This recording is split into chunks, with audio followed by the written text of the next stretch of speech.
సంక్రాంతికి 2 రోజులు విడుదలైన మా సినిమా చాలా పెద్ద సినిమా కాంపిటీషన్ తో విడుదలవుతుందని మనందరూ చాలా భయపెట్టించారు.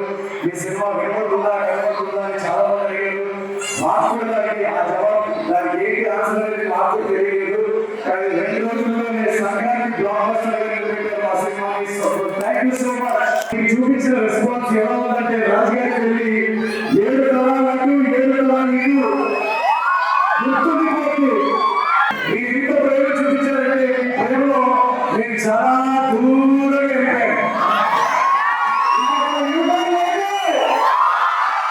ఫిల్మ్ ఇండస్ట్రీలో స్టార్టింగ్ లో నేను ఆడిషన్స్ ఇస్తున్నప్పుడు హీరోకి ఫ్యామిలీ బ్యాక్గ్రౌండ్ లేదని చాలా మంది భయపెట్టించేవాళ్ళు. ఒక్కసారి ఈ రోజు 4వ బ్లాక్ బస్టర్ కొట్టిన తర్వాత ఒక చిన్న మాట చెప్తాను. నాకు ఫ్యామిలీ బ్యాక్గ్రౌండ్ లేదేమో కానీ బ్యాక్గ్రౌండ్ లో చాలా మంది